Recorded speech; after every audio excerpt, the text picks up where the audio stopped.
Nós temos hoje, então, a Suelen Monteiro de Matos, que é doutoranda, é mestre e doutoranda em Ciências da Religião pela Universidade Metodista de São Paulo. Depois eu vou deixar tanto a Sui como a Jana e a própria Jaqueline se apresentarem com mais maestria, né? Mas, então, nós temos aqui a Sui, que também é uma pesquisadora das Ciências da Religião. Depois nós temos a Janaína Zdebski. É isso, Jana? Zdebski? Zdebski. Zdebski. E a Janaína, ela é doutoranda em História pela Universidade Federal de Santa Catarina. Então, ela também tem estudos e é formada na área de psicologia, né, Jana? Então, a Janaína tem uma pesquisa bastante interessante, que depois ela vai contar para vocês os objetos de pesquisa dela. E por último, e não menos importante, a Jaqueline Teixeira, que é doutora em antropologia social e professora da Faculdade de Educação da USP.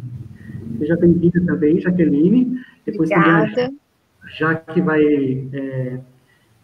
contar um pouquinho das pesquisas dela para vocês. Então, nós temos um grupo seleto aqui de mulheres pesquisadoras na nossa live de hoje. Jaque, fala um pouco da sua pesquisa, a pesquisa que você desenvolveu no seu mestrado e no seu doutorado, e nos conta um pouquinho qual a relação que você vê no objeto de pesquisa que você trabalha com o tema da nossa live hoje. Por favor. Boa noite a todas, todos e todes, né? Quero agradecer muito pelo convite, pela parceria também da Janaína e da Sui, né? Eu acho que é um privilégio enorme conhecer vocês e a gente trocar um pouco das nossas experiências. Obrigada, Rogério, né? Também pela mediação e por tudo. Enfim, né? Quando a gente começa a falar de pesquisa, a gente tem que tomar cuidado para não falar muito, porque é tanto tempo fazendo uma coisa que a gente se empolga e realmente são muitos anos e tal. Eu, enfim, comecei a estudar, na verdade, ainda muito jovem, quando eu fui fazer seminário, né? Fiz teologia primeiro. Dentro do curso de teologia, eu realmente fui percebendo que eu tinha um interesse muito grande por questões, né, sociais, por teoria social. Foi isso que foi me aproximando das ciências sociais e da antropologia. Então, depois que eu terminei teologia, sobrevivi a um curso de teologia, eu fui fazer ciências sociais, né, e aí, durante o curso de ciências sociais, eu realmente descobri, né, o meu interesse por, né, o que foi, na verdade, o que me levou muito para a teologia, que era mesmo essa necessidade de pensar religião e religiosidade, mas realmente como um fenômeno social, né, entender quais as dimensões que tudo isso implicava. Ainda, né, durante a graduação, e eu acho que na graduação eu tive, né, o privilégio de ter professoras e professores muito importantes da área de gênero, sexualidade, enfim, né, de todas as áreas, mas que foi, de alguma maneira, vamos dizer, né, me dando aquela vontade de realmente tentar pensar a intersecção, né, entre religiosidades e questões de gênero.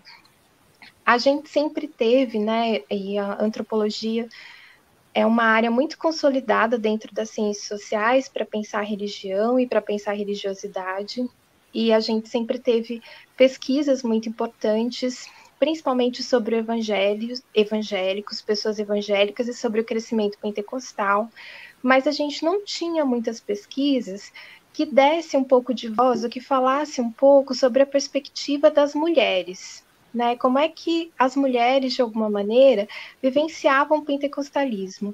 E isso me chamou muita atenção logo de cara, porque, enfim, né, se a gente for ver o derradeiro censo de 2010, a gente tem que chamar de derradeiro, porque já era para a gente ter o censo 2020, que dependendo do governo não ia ter, e agora que a gente está no meio desse caos, né, dessa tragédia toda, a gente não vai ter mesmo esse ano, mas já no censo 2010, a gente já podia perceber que, enfim, as mulheres, elas são maiorias em todos os segmentos religiosos que a gente tem no Brasil, né, a gente vai ter mais mulheres, não só nos segmentos cristãos que a gente tem, mas nas nossas outras religiões também, as mulheres são sempre a maioria.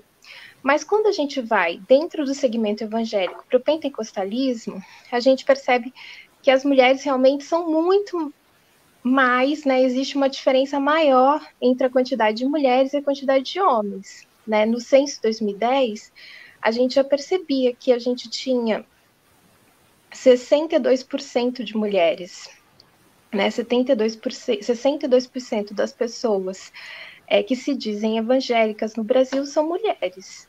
Então, quando a gente está falando de evangélicos no Brasil, a gente está falando de alguma maneira de mulheres, né? E é super importante entender um pouco quais seriam as demandas dessas mulheres, até mesmo para pensar como é que essas questões se desdobravam todas na nossa conjuntura política nacional.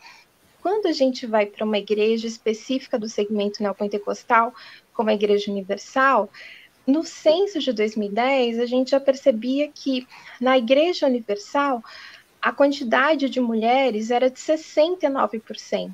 Então, a gente tinha muito mais mulheres do que homens. E se a gente for dividir isso por estado, sei lá, no estado do Rio de Janeiro, por exemplo, no censo de 2010, a gente tinha 79% das frequentadoras da IURD eram mulheres em relação aos homens, né? Então, enfim, isso foi me chamando a atenção, percebendo de fato que era importante tentar entender como é que era, né, essa representatividade e essa relação muito permeada por uma questão de gênero, né, e por um pertencimento que está sempre cortado por uma questão de gênero.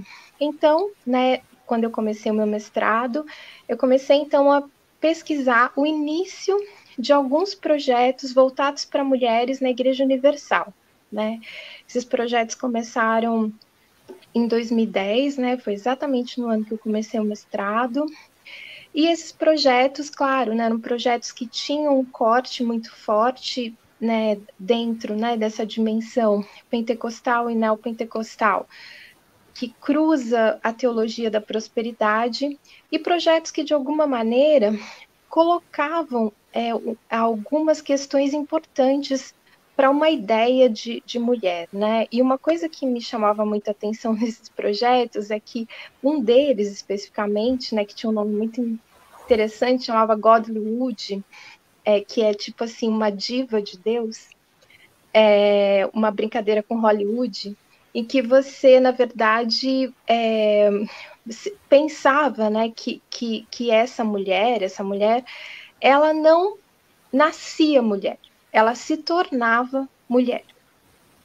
Então tinha uma dinâmica, né, e um conjunto de referências que de alguma maneira remetia a uma série de questões importantes que são pautas fundamentais do movimento feminista e até das teorias feministas.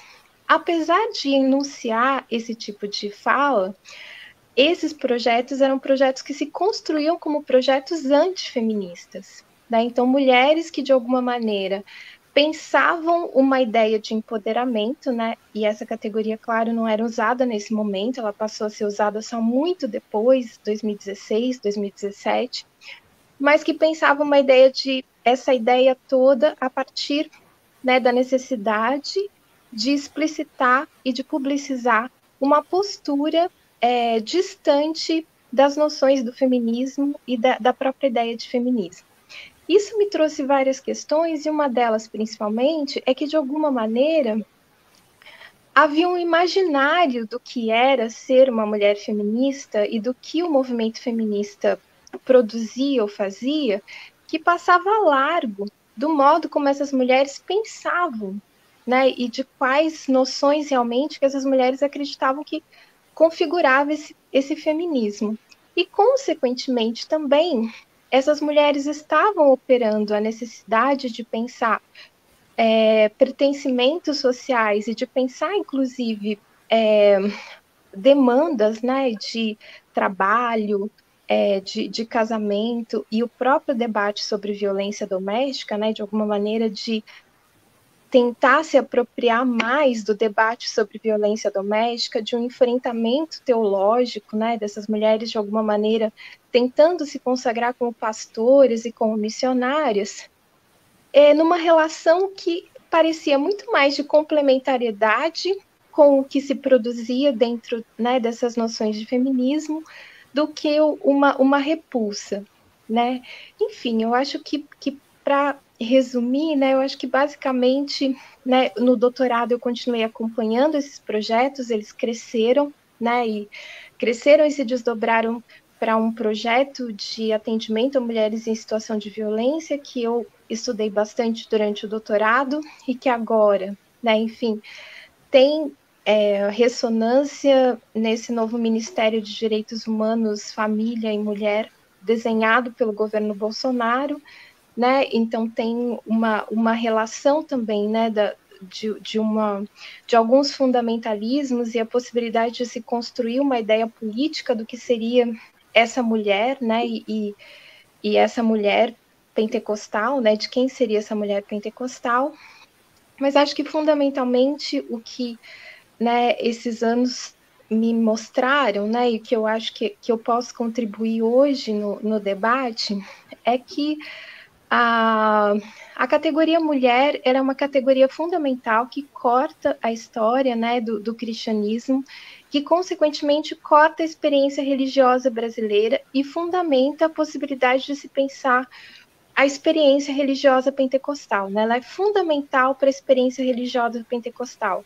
Junto dela vem uma outra categoria, que é uma categoria que vem crescendo cada vez mais, não apenas como uma categoria religiosa, mas fundamentalmente como uma categoria de gestão política, que é a noção de família, né? Então, pensar mulher, de alguma maneira, remete a uma série de sentidos que configuram também uma ideia de família. Enfim, é isso. E a gente continua conversando. Sui, eu gostaria que você nos introduzisse nas suas pesquisas, como a mesma pergunta que eu fiz basicamente para a Jaque, né? O que você pesquisa no mestrado, o que você pesquisou no mestrado, o que você está pesquisando no doutorado, e qual a relação que esse objeto de pesquisa tem com o tema da nossa live hoje. Então, primeiro, obrigada, Rogério, obrigada, meninas. É um privilégio conhecê-las. Rogério já vem de longa data. A gente não fica falando o tempo aqui, senão vai descobrir que a gente é velho, já não é legal. Mas, então, questão da pesquisa, né? Primeiro, eu vou voltar um pouco mais atrás, até do que a própria pesquisa, a respeito da inquietação com o próprio papel da mulher na igreja que eu sempre tive. Cresci, criada em igreja protestante, na IPI do Brasil, desde criança, e na época que eu era criança ainda não se ordenava mulheres pastoras. Eu sempre me indignei ao ler os textos bíblicos com a minha avó, né, e sempre ela lendo, e ela lia muitos textos do Antigo Testamento. Débora era minha heroína favorita. Eu volto, avó, quero ler Débora. E eu sempre perguntei, questionei, mas por que uma mulher não pode falar na igreja?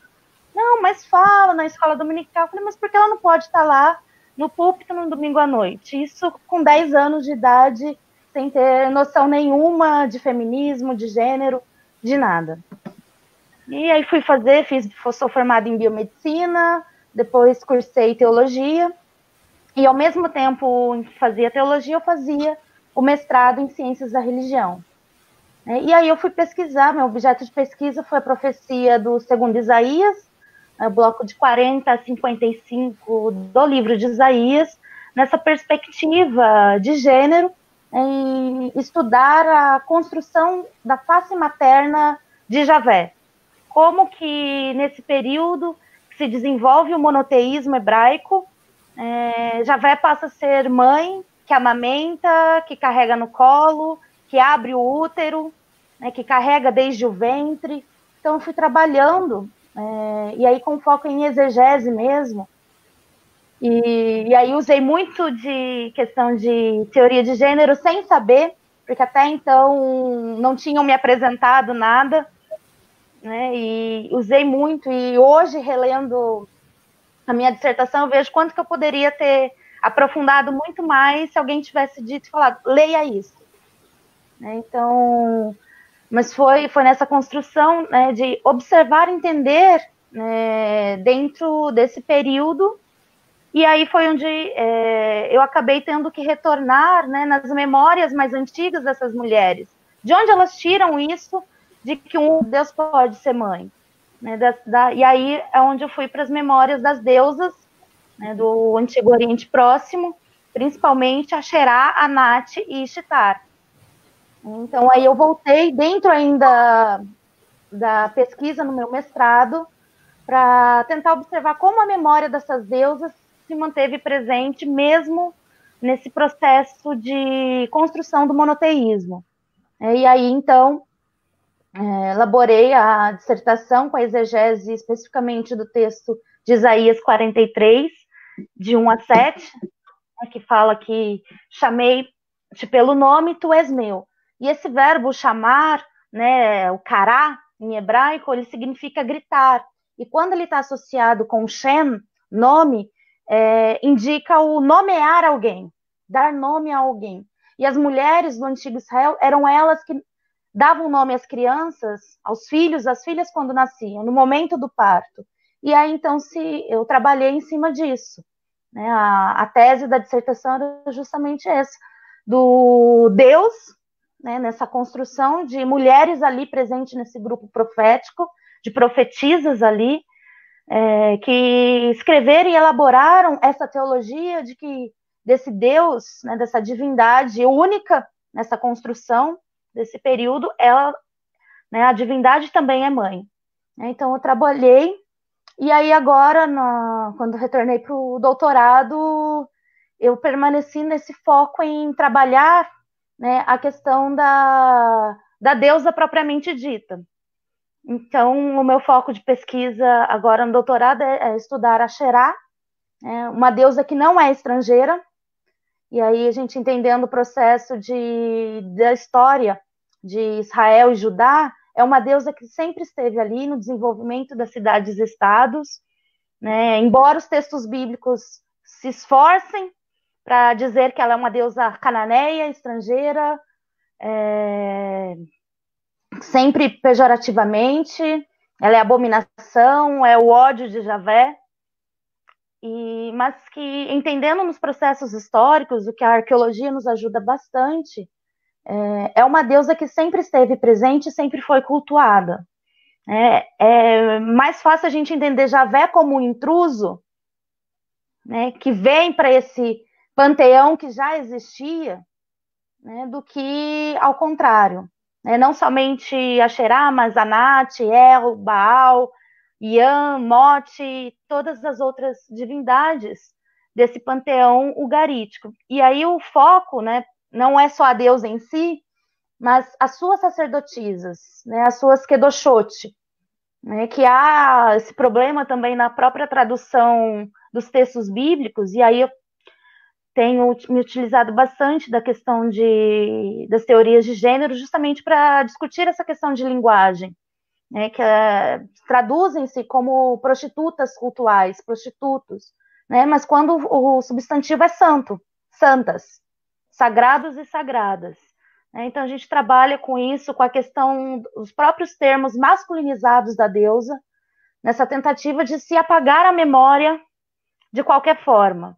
Então, essa política de memória que os redatores bíblicos eles se esforçam muito, né, para apagar a memória da deusa dessas mulheres, né, que aí eu parto do texto de 2 Reis 23, de 1 a 14, a reforma de Josias, e aí na narrativa eu concentro a questão em Jerusalém, né, dessa discussão das mulheres que teciam vestes a Asherá em Jerusalém, né, que são expulsas do templo. E aí o problema é que nem de sacerdotisas elas são chamadas ali. Elas estão totalmente invisibilizadas.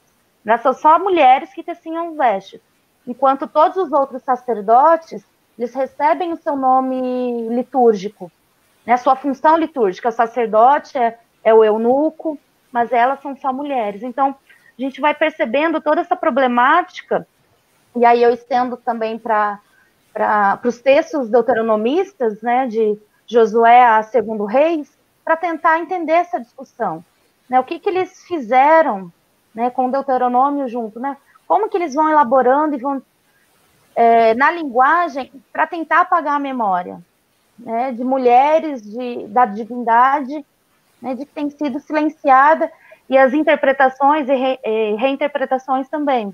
Então, a gente vai discutindo nisso que tenho trabalhado, então, agora na pesquisa de doutorado, para trazer a memória dessas mulheres novamente à tona. Jana, você que é uma historiadora, né, do Antigo Oriente, uma pessoa que estuda bastante também as divindades femininas, assim como a Sui, conta para a gente um pouco o seu objeto de pesquisa e também a relação que a sua pesquisa tem com o tema da nossa live hoje. Certo. Então, eu tenho uma formação inicial em psicologia e nessa formação eu já comecei a me interessar muito sobre mitologia e também história antiga, até por seguir uma abordagem de psicologia junguiana que se fundamenta bastante nessa questão dos mitos, né? Tem como base a ideia de que a gente atualmente ainda vive constituído por essas narrativas míticas. E depois de cursar psicologia, eu iniciei minha graduação em História, logo em seguida o mestrado, e agora estou cursando meu doutorado em História pela Universidade Federal de Santa Catarina, onde eu também faço parte do grupo interdisciplinar de estudos medievais, o Meridiano.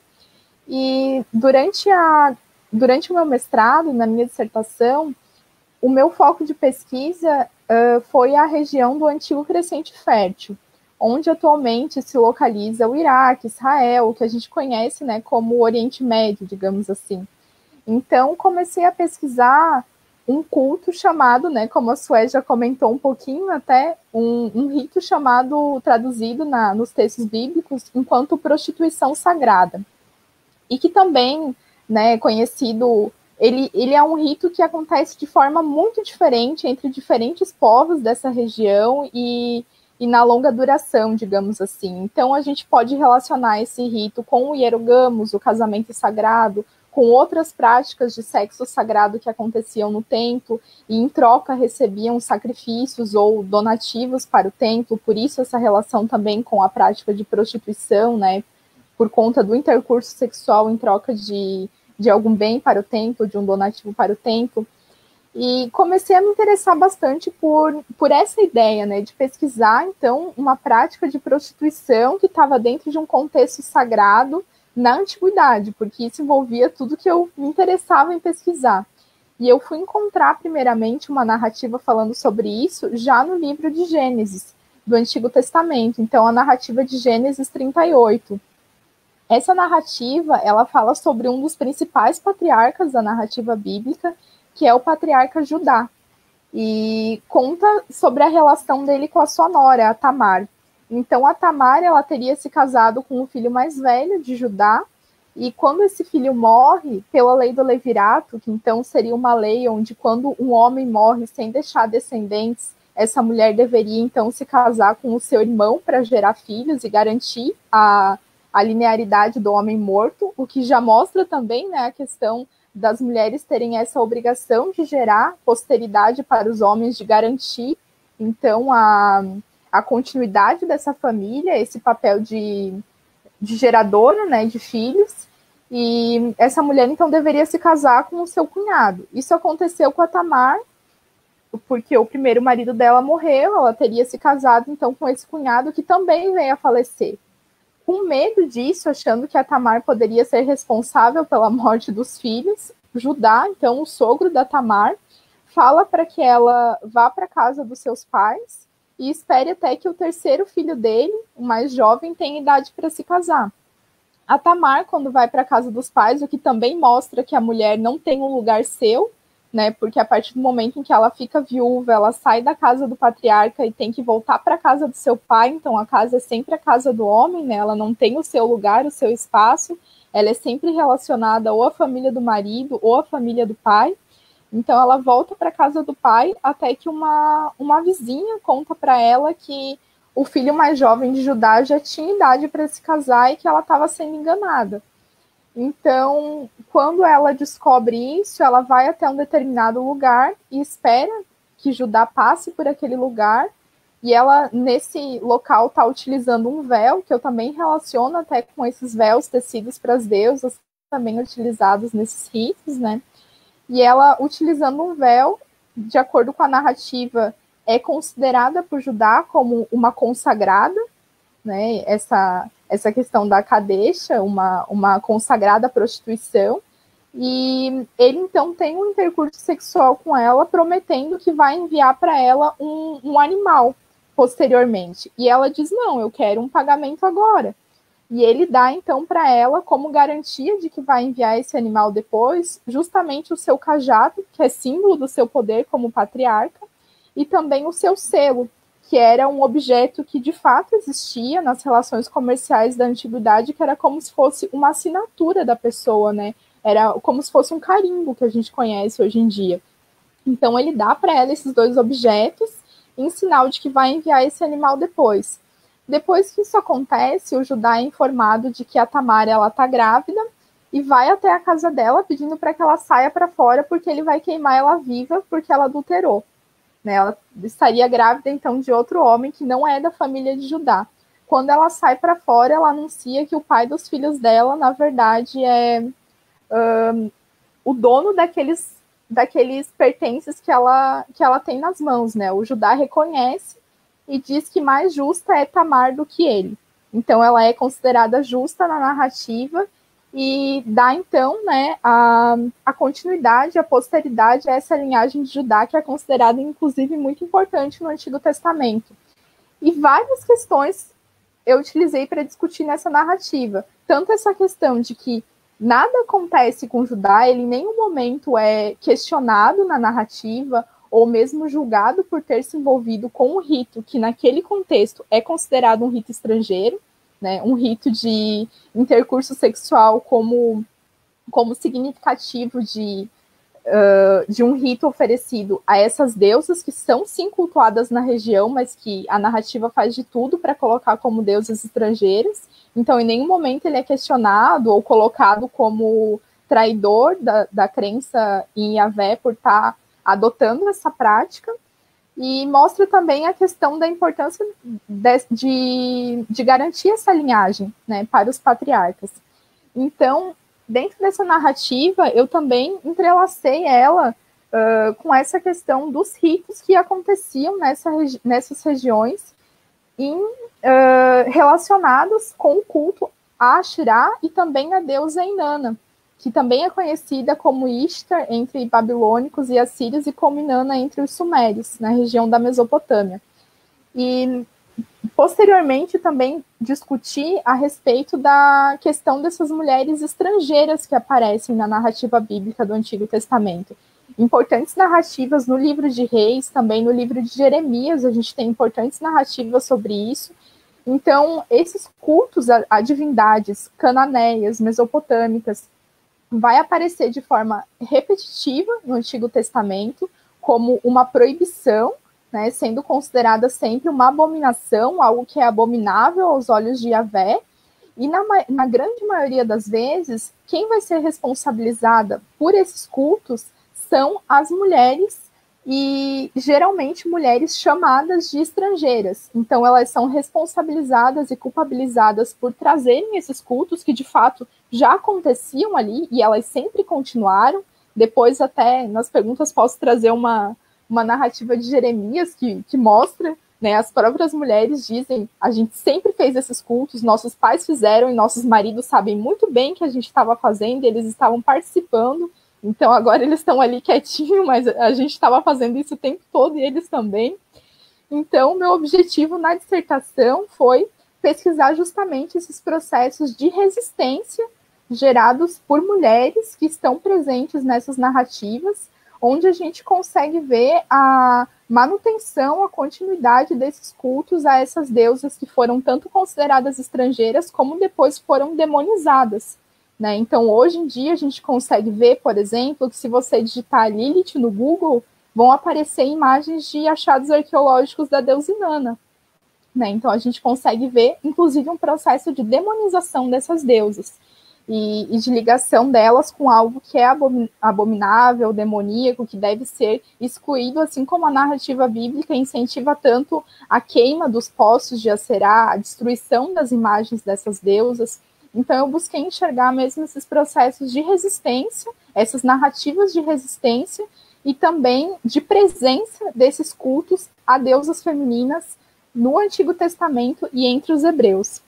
E tudo isso partindo, então, dessa prática de sexo sagrado ou de prostituição sagrada. Atualmente, na tese, eu venho pesquisando ritos de magia e práticas religiosas na Suméria, principalmente em torno da deusa Inanna. Então, continuo pesquisando essa questão das práticas ligadas ao sexo sagrado, mas também ligadas à guerra, já que era o outro atributo forte dessa deusa. Então, essas duas questões, né, principalmente esses cultos, então, relacionados com a deusa Inanna e como isso também constituía, claro, a organização política e social nesse contexto do povo sumério. Então, seria isso, fico aberta para perguntas e também gostaria de agradecer bastante o convite para essa live do pessoal do grupo de pesquisa e também todo mundo que está assistindo e participando. Obrigada.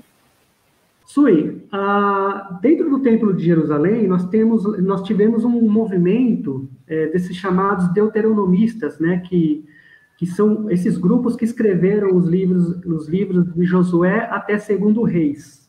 Então, pela nomenclatura científica dos estudos bíblicos, é chamado de grupos deuteronomistas. E aí, é claro, você pode explicar para a gente depois o que isso significa, esses grupos deuteronomistas, quais são as ideologias, os pensamentos desses escritores da Bíblia. Mas tem uma narrativa em 2º Reis que mostram esses chamados, entre aspas, prostitutos e prostitutas sendo retirados do templo, inclusive a deusa Asherá também tirada do templo no tempo de Josias. Então, eu queria te perguntar o que isso significou para o imaginário religioso daquela época e para legitimar, inclusive, a masculinidade da divindade, do deus Yahvé, no caso, né? Uhum. Bom, então, Gério, obrigado pela pergunta, uma pergunta bem interessante, tentar explicar de modo um pouco mais didático, um pouco mais tranquilo, o que seriam os deuteronomistas, né, porque é um assunto bem complexo, né, que é um grupo que se estende não só nesse bloco, né, de Josué a 2º Reis, tirando Ruth, né, para pensar o pessoal que está com a mente do cânon do Antigo Testamento cristão, né, então, tirando Ruth, Esdras e Neemias, né, esse bloco. Então, é um grupo que estava ligado com, né, o princípio, pelo menos, dele, o grupo ligado com os sacerdotes de Jerusalém, ligado ao governo de Josias, né, durante o 7º século antes da Era Comum. Então, esse grupo tinha, né, a sua ideologia muito forte. E junto nesse período que Josias, ele ainda é criança, né, junto com os outros sacerdotes que governaram, de fato, Judá. Né, Josias, ele só vai ter a maioridade anos depois. Né, então, eles escreveram e decidem escrever essa história, já Judá sendo um reino independente, né, Israel Norte já não existia mais enquanto reino, né, a queda, né, chamada assim na pesquisa bíblica, a queda de Samaria em 722, já não existia mais o reino em si como um estado independente. Então, você escreve nesse período já final do domínio assírio sobre Judá, né, onde a Babilônia cresce, o Império Babilônico cresce sobre o Levante e conquista Nínive depois em 622, mas já a Síria já não tem tanta força. Então, Judá tem essa inspiração de ter uma certa liberdade utópica, mas tem. Então, esse grupo, né, chamado deuteronomista, que revisa também outros textos, eles têm uma ideologia muito forte de centralizar o culto em Jerusalém, e centralizar a monolatria, essa ideia de que se deve adorar apenas Javé. Então, eu sempre costumo falar muito para os alunos, para as alunas, gente, lembre, um só Deus, um só templo e um só lugar. Né? Somente Javé, somente o templo de Jerusalém. Né? Então, todos os lugares altos, na narrativa de 2 Reis 23, né, que é a narrativa da reforma de Josias, segundo a narrativa, ele manda os seus sacerdotes para destruir todos os lugares altos, que eram lugares de culto, as divindades da fertilidade. Asherá, Baal, Asherá com Javé, né, nós temos o templo de Tel Arad, um templo javista, que foi encontrado duas matzebot, né, duas pedras, uma representando a divindade masculina e a outra feminina. Então, Javé e Asherá. A arqueologia mostra que ali seria um templo javista por inscrições de nomes javistas, de sacerdotes javistas naquele templo. Isso do século XIX antes da Era Comum. Então, nessa narrativa, se expulsa, segundo o rei, se expulsa todas as outras divindades e a Asherá que estava no templo de Jerusalém. E também os seus sacerdotes e suas sacerdotisas, né, que inclusive elas nem nomeadas são, né, já são invisibilizadas. E isso representa, né, essa tentativa de expurgar esse culto a Asherá a nível oficial. Né, porque aí quando a gente continua lendo os textos bíblicos, na questão popular, o culto a Deus ainda continua muito forte, porque a gente tem um texto do pós-exílio, né, o texto de Zacarias 5, em que precisa expulsar a deusa de novo do templo de Jerusalém. Então, peraí, ela não foi expulsa lá em 2 Reis 23? Né? Então, você tem essa questão da oficialidade, e aí a gente tem evidências arqueológicas que indicam que, a nível de Estado, realmente houve uma mudança no pensamento religioso. Os selos, né, como a Jana colocou, já não traz mais divindades desse período do final do 7º século para o 6º, mas nomes ou desenhos abstratos, mas principalmente nomes. E antigamente você tinha os selos com representações de divindades. Então, de fato, em Judá, em Jerusalém, a nível de Estado, né, o culto foi expulso.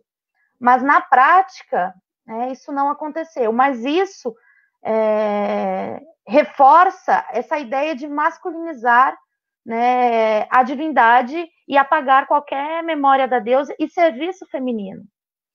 Né, porque as mulheres que estavam ali, elas são expulsas. Se a gente retornar alguns capítulos antes, né, o texto do rei Asa, a sua mãe constrói uma Asherá, né, coloca uma Asherá no templo, e ela é destituída de rainha-mãe. Asa também faz uma reforma, e ela é destituída de rainha-mãe. Então, isso acaba reforçando esse domínio masculino no serviço do templo. E a mulher, então, volta para casa, né, que esse é um grande debate que se tem e que eu encontro até, inclusive, em algumas pesquisas, em se colocar o culto a Asherá apenas na casa. Né, apenas as mulheres dentro da casa cultuavam a deusa.